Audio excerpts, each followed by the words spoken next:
বুনাইয়া কাআন্না জিবালাদ দুনিয়া আলা সাদরি।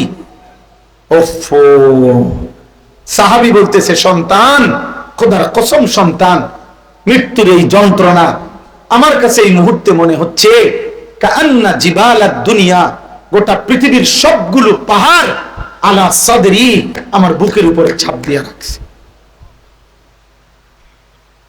এটা এক সাহাবী বলতেছে। বলো না আব্বা। ওয়াকান্নি আতানাফাসু মিন সাকবিল ইবরা, আর আমি যেন সুইয়ের ছিদ্র দিয়ে নিঃশ্বাস নিতেছি। সাহাবী বলতেছে 30 বছর ধরে যে সুদ খায়, ওর মৃত্যু যন্ত্রণা কি হবে? বছরের পর বছর যে ফজরের নামাজ পড়ে না, ওর মৃত্যুর যন্ত্রণা কেমন হবে? কথায় কথায় গালি দেয় যে তার মৃত্যু যন্ত্রণা কেমন হবে? 60 বছর পর্যন্ত এখনো যে হারাম ছাড়ে নাই, ওর অবস্থা কি হবে? আমার কি অবস্থা হবে? আপনাদের কি অবস্থা? 5 ওয়াক্ত নামাজ পড়ো, নারীর নেশা ছাড়ো বাপ। নারীর নেশা শেষ পর্যন্ত তোমার স্বাভাবিক যৌবনের ক্ষমতাটা নষ্ট করে দিবে। এই হারাম ছবি দেখতে দেখতে, অশ্লীল উলঙ্গ দৃশ্য দেখতে দেখতে, প্রিয় ভাই আমার, শত শত যুবকের কথা আমি জানি, আমার সাথে শত শত যুবকের সম্পৃক্ততা আছে। তোমার কাছে কইতো না বাপ, আমার দ্বারে কয়, আমার কাছে বলে। আমি 2 জন শিক্ষক, আমার ছাত্র ভালো উপযুক্ত আলেম, ওদেরকে আলাদা দায়িত্ব দিয়ে রাখছি, যা আলাদা যে যুবকের কথা তুমি শুনবা তোমরা 2 জন। কি কয় কি কয় এটা যদি শুনাই হোয়াটসঅ্যাপে, কি কইছে হেরা, ক্লাস 9 এর বাচ্চা কি কয় শুনলাম না, মাটিতে গই যাবে। হ্যাঁ, সৈয়দ আবুল হাসান আলী নদভী রাহমাতুল্লাহ আলাইহির আসসিরাতুন নববিয়্যা কিতাবে আমি নিজে পড়ছি, নবীজি সাল্লাল্লাহু আলাইহি সাল্লাম রবিউল আউয়াল মাসে সোমবার দিন ইন্তেকাল করেছেন। সেই ইন্তেকালের দিন নবীজি সাল্লাল্লাহু আলাইহি সাল্লাম সর্বশেষ নবী তার উম্মত সাহাবাদেরকে নবীজি ইন্তেকালের পূর্বে 23 ওয়াক্ত নামাজ ইমামতি করতে পারে নাই। কেন? এত বেশি প্রচন্ড অসুস্থ ছিলেন, ইমামতি করতে পারে নাই। শেষের কয়েক ওয়াক্ত, কয়েক বেলা মসজিদে তিনি যাইতেই পারে নাই। এই সোমবার দিন ইন্তেকাল যেদিন করছেন, সেই দিন সোমবার ফজরের নামাজের ওয়াক্তে হযরত আবু বকর সিদ্দিকের ইমামতিতে পুরা মসজিদ ভরা সাহাবায়ে কেরাম ইমামতি নামাজ পড়তেছিলেন।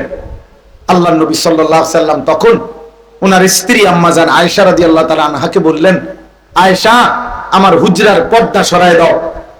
নবীজির হুজরা মসজিদে নববীর সাথে ঘেইসা, এই এখন যেটা রওজা শরীফ, এটাই নবীর হুজরা, এটাই আম্মা জান আয়েশার ঘর, এটাই নবীর থাকার জায়গা ছিল, যেখানে তিনি এখন শায়িত আছেন। তো এখানে নবীজির স্ত্রীকে বললেন, আমার পর্দাটা সরাও, আমি আমার সাহাবাদের নামাজ দেখব। হযরত আয়েশা রাদিয়াল্লাহু তাআলা আনহা কনুই এবং এখানে ঠেস দিয়া নবীজিকে বসাইছেন। নবীজি সোজা হইয়া বসতে পারতেছিলেন না, আর পর্দা সরায় দিছেন।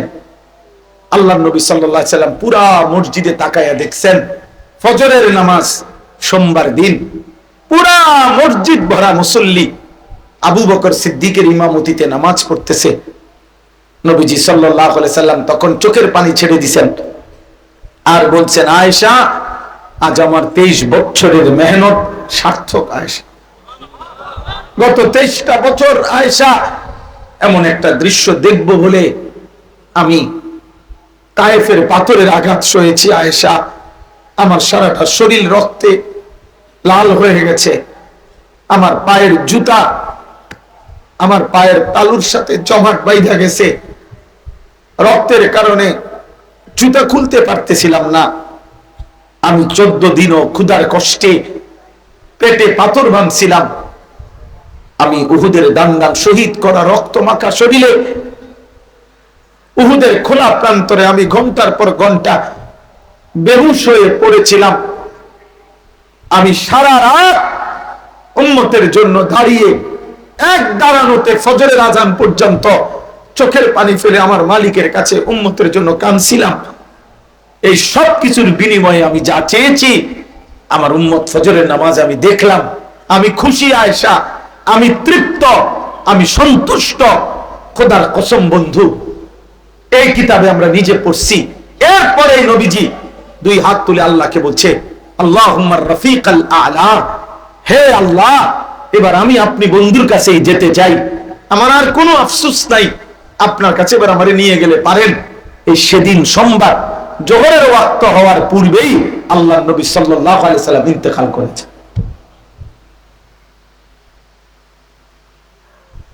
তাহলে নবীজি উম্মতকে দেখে শেষ খুশি হয়েছিলেন কোন নামাজে? বলো না ভাই, কোন নামাজে? ফজর। ফজর তো নবী সাল্লাল্লাহু আলাইহি সাল্লামের আখিরি খুশি যারা প্রতিদিন কুরবান করে দিচ্ছেন। এই নাফরমান মুসলমানের কিশোর নওজোয়ান, কোন সাহসের উপরে ভিত্তি করে এত বড় গাদ্দার হয়ে গেলা? এত বড় সাহস কেমনে পাইলা নাফরমান? খোদার 365 দিনে এক বছরের কোনদিন ফজরের নামাজ পড়লা না এমন নওজোয়ান তোমরা যারা, তুমি মুসলমানের বাচ্চা। 365 দিনে একদিন নামাজ পড়লি না নাফরমান, এই তুই কেমন মানুষের বাচ্চা বেটা? তোর মা তোকে কোনোদিন আল্লাহর কথা বলে না? তোর বাবা তোকে কোনোদিন আল্লাহর কথা বলে নাই নাফরমান? তোর ঘরে কোনোদিন ফজরের নামাজের আওয়াজ ওঠে নাই? তোকে কেউ বানায় নাই বেটা? তোর কোন সৃষ্টিকর্তা নাই? বলো বলো ছেলেরা, কি ভাবছো নিজেরে? মাতবরি করো খুব বেশি, সারাদিন চুলেরে পিছনের দিকে ফিরাও। কোন ভালো ডাক্তার দেখাইও, বলবে তোমারে তুমি পাগল। কোন সুস্থ মানুষ সারাদিন এরকম করে না। তুমি একটা একটা বিবেকবান, যদিও তুমি এখানে একটা ছেলে দাঁড়াইয়া তোমার সামনে এরকম করো, এরকম যদি করে তুমি কি করবে? মা এই পাগলে নাই লোক, তার কি মাথা তার ছিঁড়ে গেল নি, তো এরকম করে কা? তো তুমি এরকম করো কা চুলেরে? তোমার তার ছিঁড়ছে তুমি জানো না? তুমি ভালো ডাক্তার দেখাও না কা? পাবনা পরিচিত না থাকলে আমার পরিচিত আছে, আমি কয়েকদিন আগে মাহফিল থেকে আসছি। ডাক্তারের ঠিকানা লাগলে আমার লোক আছে। তুমি এমন করো কেন বলো ভাই? এটা এটা এটা কোনো কথা হইলো? এটা সুস্থ স্বাভাবিক মানুষের কোনো কাজ? এরকম একটু পর পর চুলে ফিরে এরকম করো কা? Back call. তোমার চুলে যদি অসুবিধা হয় তো এরকম সামনে রাখলা কা? আর অসুবিধা না হলে এটা ফিরাও কা? মাতাল কি করছে তাও জানে না। আহ হাই হাই নওজোয়ান বেঈমান, তোমারে ডুগডুগি বাজাইয়া বান্দর খেলা খেলে। বান্দরের সামনে ছোট্ট একটা ডুগডুগি আছে, এমনি এমনি এমনি লারা, আর বান্দর নাচে। বেঈমান তোমাদেরকে নিয়ে নাচছে। একবার বলতেছে চুল এদিকে ফিরাও, হ্যাঁ আচ্ছা ঠিক আছে। 2 মাস পরে বলছে না চুল এদিকে ফিরাও, এবার এদিকে ফিরা। এবার বলছে না এবার সামনে এদিক দিয়ে বাইর করো, এই দিয়ে বাইর। ওই যে ডুগডুগি খেলে তোমার, এদিকে বান্দর খেলা খেলে। তোমার যেহেতু আত্মমর্যাদা নাই, তোমার যেহেতু ধর্মের কোনো মাধন নাই, তোমার যেহেতু রবের সাথে কোনো সম্পর্ক নাই, তুমি যেহেতু মুহাম্মদ আরবির সাথে সম্পর্ক ছিন্ন করেছো, খোদার কসম এবার মৃত্যু পর্যন্ত আল্লাহকে যে ছেড়ে দেয়, নবীজিকে যে ছেড়ে দেয়, আল্লাহর কসম ও আর কোনো ঘাটে শান্তি পায় না।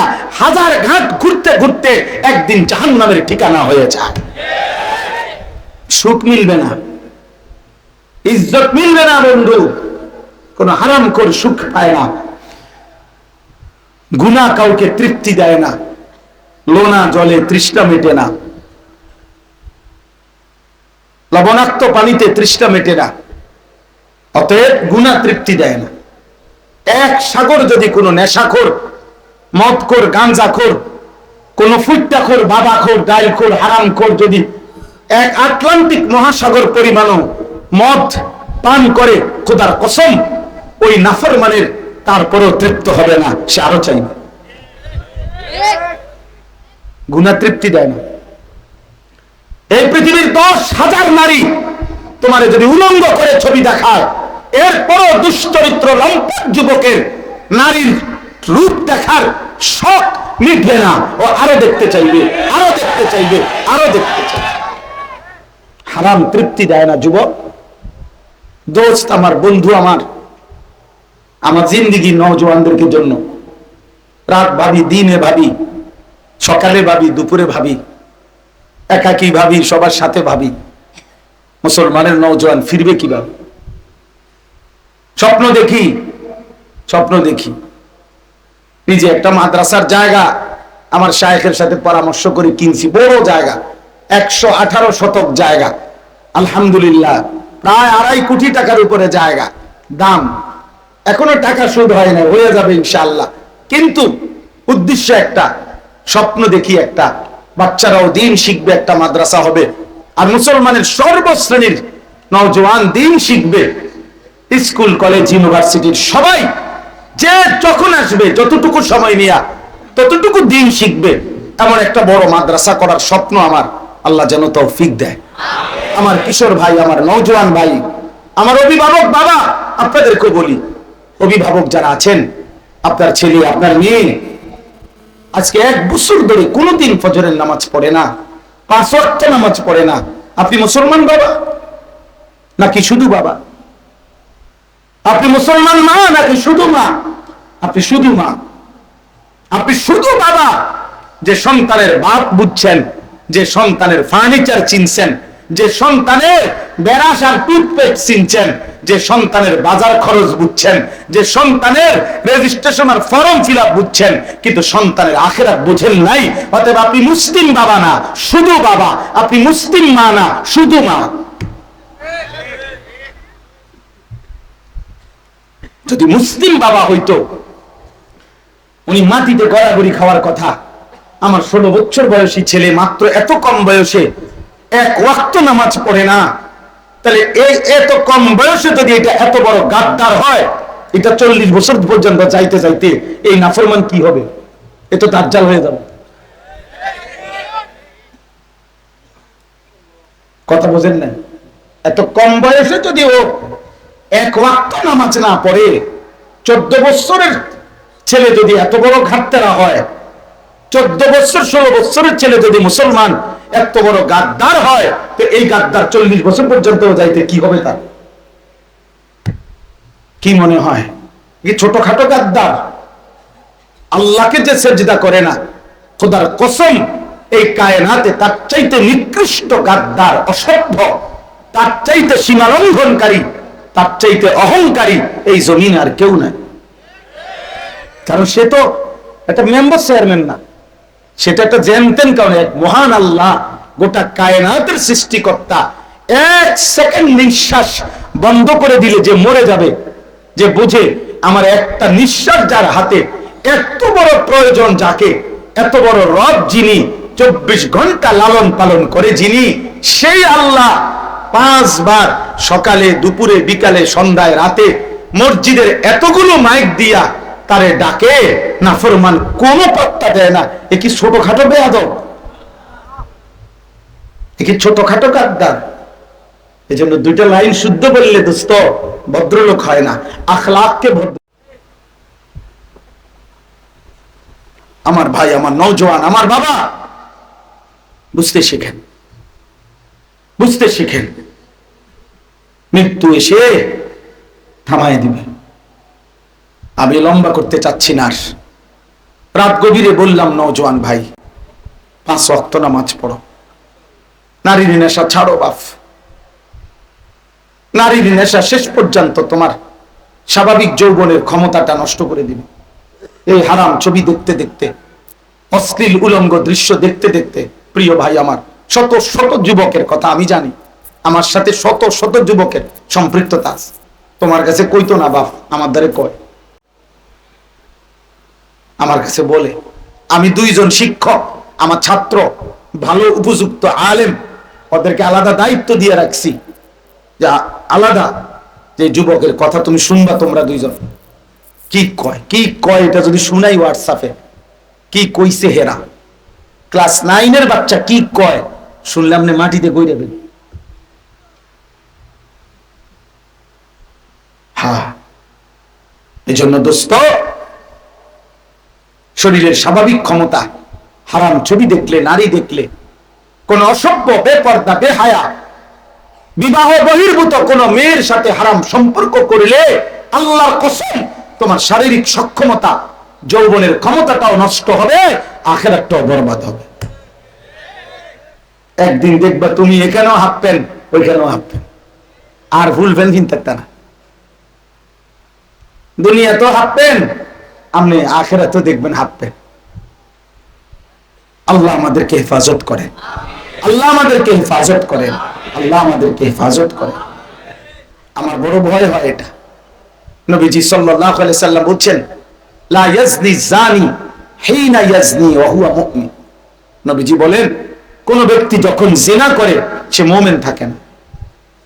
আহা, কোন ছেলে যদি রাত 2টা পর্যন্ত, সারাদিনে এক ওয়াক্ত নামাজ পড়ে নাই, রাতের 2টা 3টা পর্যন্ত নারী দেখতে দেখতে, ছবি দেখতে দেখতে, অশ্লীল দৃশ্য দেখতে দেখতে সার হারাম শরীরটা বীর্যপাত হইছে, শরীরটাও নাপাক বানায় ফেলছে, নিজের হাত নিজের লজ্জাস্থানে নাপাক ব্যবহার করে এই ব্যভিচারী, এই জিনাকার মালউন, নবীজি বলছে না কি ইয়াদে মালউন, নিজের হাত যে নিজের লজ্জাস্থানে নাপাক ব্যবহার করে, আল্লাহর কসম নবী বলছে সে অভিশপ্ত, অভিশপ্ত, অভিশপ্ত, অভিশপ্ত, মালউন, মালউন, তার উপরে লানত, লানত, লানত তার উপরে। নবী বলছে এই লানতের যোগ্য যদি এই অবস্থায় দোস্ত তুমি ঘুমায় গেলা না, ফজর, জোহর, আসর, মাগরিব, এশাও পড়লা না, সারা রাত নারী দেখে দেখে, ছবি দেখে দেখে শরীরটা নাপাক করে এই যে ঘুমায় গেলা, আমার প্রিয় সন্তান, এই ঘুম যদি আর না ভাঙে,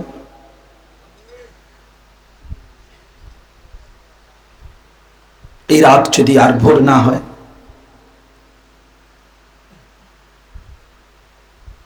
বলো না ভাই? তো নবী তো বলছে ব্যভিচারী, জিনাকার যখন জিনা করে তার ঈমান থাকে না।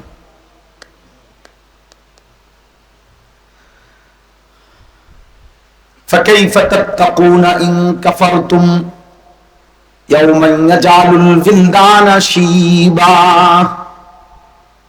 রব্বুল আলামিন বলেন, আমার বান্দা, এই যে তুমি দিবানিশি নাফরমানি করছো, আল্লাহ বলে আমার বান্দা, ওই হাসরের দিন, ওই আখিরাতের দিন কেমনে তুমি বাঁচবা বান্দা? যে দিনের হাসরের একদিন, একদিনের দুঃখ, কষ্ট আর পেরেশানি, যন্ত্রণা আর অস্থিরতায় কোলের বাচ্চাটাই সেদিন একদিনে বুড়া হয়ে যাবে। একদিনে ইয়াজালুল বিলদানা শিবা, আল্লাহ বলে হাসরের ময়দানের একদিনের কষ্ট আর যন্ত্রণায় ছোট্ট কোলের বাচ্চাই বুড়া হয়ে যাবে। কি মনে করছো বাপ? ওয়াজাআত সাকরাতুল মাউতি বিল হক, এই যে আমি যে আয়াত পড়ছি, আল্লাহ বলে বান্দা সুখে থাকো আর দুঃখে থাকো, গোলামি করো আর নাফরমানি করো, সেজদা দাও আর নাফরমানি করো, হাসো কিংবা কাঁদো, সুখে কিংবা দুঃখে, আলোতে কিংবা অন্ধকারে, আল্লাহ বলেন রাজপ্রাসাদ কিংবা কুড়ে ঘরে, যেখানেই থাকো না বান্দা, আমার গোলামি করো আর নাফরমানি করো, সত্য সত্য একদিন মৃত্যুর যন্ত্রণা চলে আসবে। আসবে কিনা? হাসলেও মরে যাবা, কাঁদলেও মরে যাবা, সুখে থাকলেও মৃত্যু হবে, দুঃখে থাকলেও মৃত্যু হবে। রাজপ্রাসাদের অট্টালিকায় মৃত্যু আসবে, জীর্ণ কুঠির কুড়ে ঘরেও মৃত্যু আসবে। আসবে কিনা? আল্লাহ বলে শুধু তো মৃত্যু হবে না, বরং মৃত্যুর মুহূর্তে যেই মৃত্যুর যন্ত্রণা, সাকরাতুল মাউত, যেটাকে কোরআনে আল্লাহ বলেন, এই যন্ত্রণাটুকুই তুমি কেমনে সইবা বান্দা? বাকি তো পরে। একটা ছোট্ট কথা বোঝেন, প্রত্যেক মানুষের মৃত্যুর সময় সাকরাতুল মাউত হয়, মানে মৃত্যুর যন্ত্রণা হয়। ইমানদারেরও নাফরমানেরও, নবীরও উম্মতেরও, শ্রেষ্ঠ বুজুর্গেরও শ্রেষ্ঠ নাফরমানেরও। কি হয় বলে না? এই শেষ, কথা শেষ, এই কথা আমি আমার আয়াতেই চলে আসছি, এখন বললেই শেষ হয়ে যাবে এই 5-7 মিনিট। সাকরাতুল মউত, মৃত্যুর যন্ত্রণা প্রত্যেককে, নবীকেও উম্মতকেও, ঈমানদার নাফরমান প্রত্যেকের মৃত্যুর মুহূর্তে সাকরাতুল মউত, মৃত্যুর যন্ত্রণা হয়। কি হয়? মৃত্যুর যন্ত্রণা। বাকি মৃত্যুর যন্ত্রণার পরে অনুভূতির মধ্যে ভিন্নতা আছে। মুমিনের অনুভূতি একরকম হয়, বেঈমানের অনুভূতি ভিন্ন রকম হয়, কিন্তু মৃত্যুর যন্ত্রণা সকলের হয়। কথা বুঝছে? আমাদের নবী সাল্লাল্লাহু আলাইহি সাল্লাম ইন্তেকালের পূর্ব মুহূর্তে মাটির মধ্যে পানি হযরত আয়েশা দিছেন, নবীজির কপাল বারবার খাইমা যাইতেছিল। আল্লাহর নবী বাটির মধ্যে ডান হাত মোবারক দিয়া পানি সুবাইয়া ভিজায়া ভিজায়া নিজের কপাল মোবারক মুছতেছিলেন আর বলতেছিলেন, আল্লাহুম্মা আইন্নী আলা সাকারাতিল মাউত, আয় মাওলা, মৃত্যুর এই যন্ত্রণার এই মুহূর্তে আপনি আমারে সাহায্য করেন। নবীজি বলছে, নবীজি বিশুদ্ধ হাদিস, আল্লাহুম্মা হাওবিন আলাইয়া সাকারাতিল মাউত, তিনি বলছেন, আল্লাহ আমার মৃত্যু যন্ত্রণা সহজ করে দেন। লা ইলাহা ইল্লাল্লাহ, আল্লাহ আপনি ছাড়া আর কোনো ইলাহ নাই। এরপরে বলছে, ইন্না লিল মাউতে সাকারাত, আল্লাহ মৃত্যুর বড় যন্ত্রণা, মৃত্যুর বড় যন্ত্রণা। আমার মনে হইতেছিল নবী যেন ভাবতেছিলেন, হায় মাওলা, আমি আপনার মাসুম নবী, নিষ্পাপ নবী, আমি আপনার খাতামুন নবিয়্যিন, শেষ নবী, আমি আপনার রাহমাতুল লিল আলামিন নবী, আমি আপনার মাহবুব, আমি আপনার হাবিব, আমি আপনার কলিজার টুকরা, আমি বন্ধু আপনার। সেই বন্ধুর মৃত্যু যন্ত্রণা যদি এমন মনে হয়, আয় মাওলা আমার গুনাহগার উম্মতের মৃত্যু যন্ত্রণা কেমন হবে?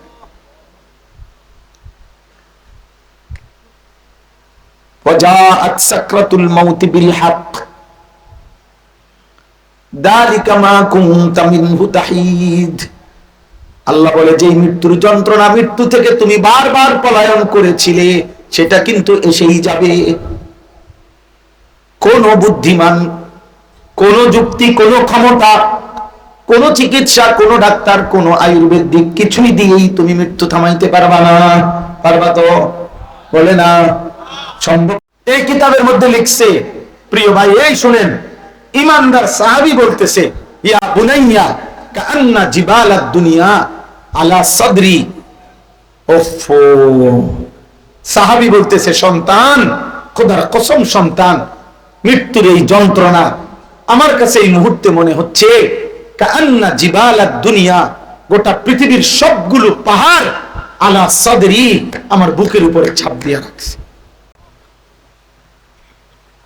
এটা এক সাহাবী বলতেছে। বলো না আব্বা, ওয়াকান্নি আতানাফাসু মিন সাকবিল ইবরা, আর আমি যেন সুইয়ের ছিদ্র দিয়ে নিঃশ্বাস নিতেছি। সাহাবী বলতেছে, 30 বছর ধরে যে সুদ খায়, ওর মৃত্যু যন্ত্রণা কি হবে? বছরের পর বছর যে ফজরের নামাজ পড়ে না, ওর মৃত্যুর যন্ত্রণা কেমন হবে? কথায় কথায় গালি দেয় যে তার মৃত্যু যন্ত্রণা কেমন হবে? 60 বছর পর্যন্ত এখনো যে হারাম ছাড়ে নাই, ওর অবস্থা কি হবে? আমার কি অবস্থা হবে? আপনাদের কি অবস্থা? খালাস, ভাবতে শেখে। আল্লাহ বলছে, বান্দা 5টা জিনিস মনে রেখো, 5টা জিনিস 1 সেকেন্ডের জন্য তোমার থেকে ছুটবে না। আল্লাহ বলছে, এই কথাগুলো মনে রেখে মৃত্যুকে মনে করবা। এই 5টা জিনিস হলো, 1, এই আয়াতগুলোই আমি পড়ছি, ওয়ালাকাদ খালাকনাল ইনসান। 1, আমি আল্লাহ তোমাকে সৃষ্টি করেছি, আমি ছাড়তাম না। সৃষ্টি করেছি আমি ছাড়বো না, এটা মনে রাখো। 2, ওয়া না'লামু মা তুওয়াসবিসু বিহি নাফসু, তোমার কলিজার ভিতরে, তোমার অন্তরের ভেতরে যেই গুনার যত কুমন্ত্রণা, পরিকল্পনা, হারাম যত চিন্তা, আমি তাও জানি। নারী দেখতে দেখতে, ছবি দেখতে দেখতে, উলঙ্গ দৃশ্য দেখতে দেখতে, সুদের টাকা গুনতে গুনতে, ঘুষের টাকা গুনতে গুনতে, বেহায়া নারী সাজতে সাজতে, অন্তরে যা ভাবছিল হারাম কল্পনা, আল্লাহ বলেন বান্দা আমি কিন্তু তাও শতভাগ জানি। وَنَعْلَمُ مَا تُوَسْوِسُ بِهِ نَفْسُهُ وَنَحْنُ أَقْرَبُ إِلَيْهِ مِنْ حَبْلِ الْوَرِيدِ। আল্লাহ বলে বান্দা 3 নম্বরে মনে রাখবা, তুমি জানো কিনা আমি তোমার কতটা কাছে। আল্লাহ বলেন এই হিসাব দেখাই, আমাদের এই যে পশম, এরপরে চামড়া, এরপরে গোশত, এরপরে হাড্ডি, এরপরে রক্ত, রক্ত সারা দেহে সার্কুলেশন হয়, চলে আর কি, রক্ত প্রবাহিত হয়, রক্ত এক জায়গায় থাকে না, মানে ঘুরতে থাকে সারা দেহে।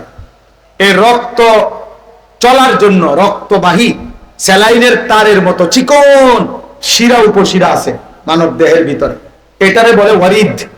এই হাবলিল ওয়ারিদ, হাবলুন মানে রশিয়ারি, রক্তবাহী শিরা, ওয়ারিদ। আল্লাহ বলে তোমার ওই রক্তবাহী শিরা যেটা ভেতরের শেষ চলাচল করে সারা দেহে, আমি আল্লাহ ওইটার চাইতেও তোমার সবচেয়ে বেশি কাছে আছি। আমি তোমার পশমের কাছে না, আমি তোমার চামড়ার কাছে না, আমি তোমার অস্তিত্বের প্রথম যে রক্তবাহী শিরা, যার অস্তিত্ব তোমার টিকে আছে। একটা রক্তের শিরা ছিঁড়ে গেলে কিছুক্ষণ যদি রক্ত বাহির হয়ে যায় তুমি মরে যাইবা, আমি আল্লাহ তার চাইতে বেশি কাছে আছি। আমারে লুকাইবা কেন? মা না ঘুমায় গেছে, আমি তো ঘুমাইনি। গ্রামবাসী না শুইয়া গেছে, রাত 2টা বাজে, যুবক লাইট নিভাই দিছো, আল্লাহ দেখে না। সিটকারি লাগাই দিছো, আল্লাহ দেখে না। ইয়ারফোনে লাগাই রাইছো কানে, আল্লাহ শোনে না। হ্যাঁ, চালাকি করো, মাতবুরি করো। হ্যাঁ, তোমার চাইতে বড় বড় মাতবর ফেরেশতা লাঠি দিয়া কবরে পাঠাই দিছে, লাঠি দিয়া পাঠাইছে। তোমার চাইতে বড় বড় মাতবর অহংকারী ফেরাউন, নমরুদ, তাদেরকে আল্লাহ দুনিয়া ধ্বংস করে দিছে। বাড়াবাড়ি করো না। আমি বললাম কষ্ট পাইবা আব্বা, কষ্ট পাইবা। অতএব আল্লাহ বলেন আমি তোমাকে সৃষ্টি করেছি, আমি ছাড়বো না। আমি তোমার কলিজার ভিতরে, অন্তরের ভিতরের কথা জানি। আমি তোমার অস্তিত্বের সবচেয়ে কাছে আছি। ইয ইয়াতালাক্কাল মুতালাক্কিয়ানি আনিল ইয়ামিনি